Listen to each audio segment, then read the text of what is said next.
Okay, this is 2.4b of algebra.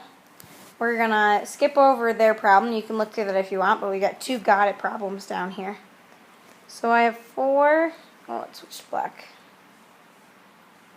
I've got 4 times 2y plus 1 equals 2 times y minus 13. Okay, there's no way of getting out of using the distributive property on this one. So I need to distribute the 4 into both terms. 4 times 2y gives me 8y. And 4 times 1 gives me 4. Now I'm going to distribute the 2 into both things. 2 times y gives me 2y. And 2 times negative 13 gives me negative 26.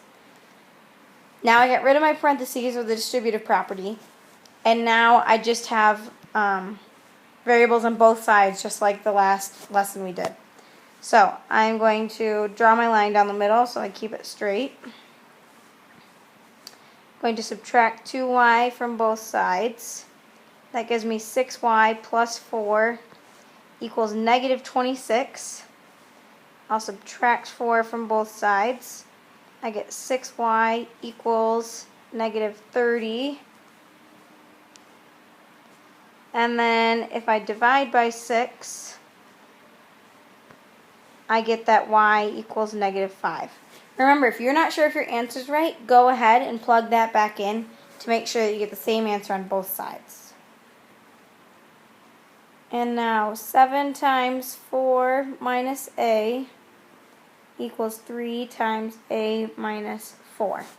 So I'm going to distribute my 7 in. 7 times 4 is 28.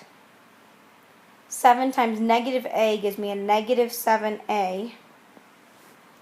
Distribute my 3 in. 3 times a gives me 3a. 3 times negative 4 gives me a negative 12. Now I have an equation where I have variables on both sides. And I can solve it just like we did last section. Since this negative 7a is smaller, I'm going to add 7a to both sides. That way I don't have to work as many negatives. I get 28 equals 10a minus 12. So I'll add 12 to both sides. 40 equals 10a. Divide both sides by 10. 10. And I get a equals 4. Again, I can plug that in to double check my answer up here. If I do 7 times 4 minus 4 equals 3 times 4 minus 4. If I simplify in my parentheses, I get 7 times 0 equals 3 times 0, which is 0 equals 0. So it's true. Okay, when we're solving these equations, if you get the same thing on both sides, so if you get x plus 1 equals x plus 1, it is called an identity.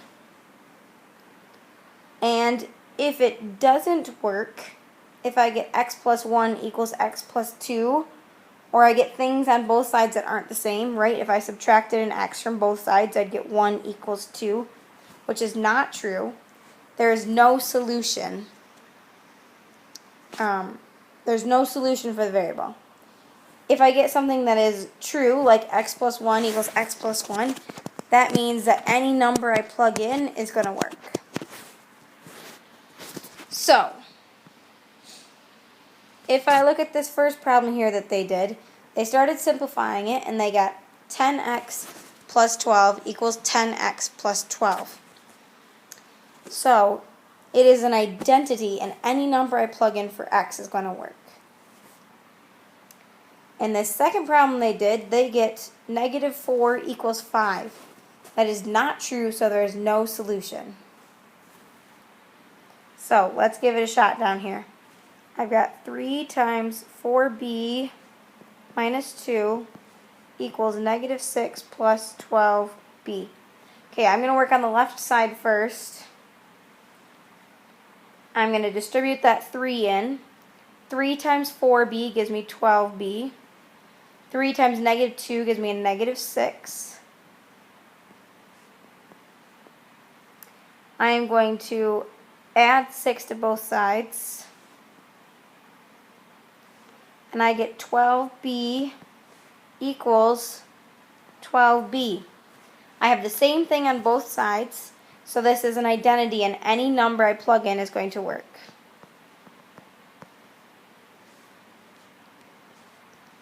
Let's try our other problem. 2x plus 7 equals negative 1 times x minus, 3 minus 2x. So if I look on the right side, I need to distribute in my negative 1. Let me draw my line down. Okay. Negative 1 times 3 gives me a negative 3. Negative 1 times negative 2x. Negative 1 times negative 2 is a positive 2. So this is a positive 2x. I'll subtract 2x from both sides. And I get 7 is equal to negative 3. This is not true, so there is no solution.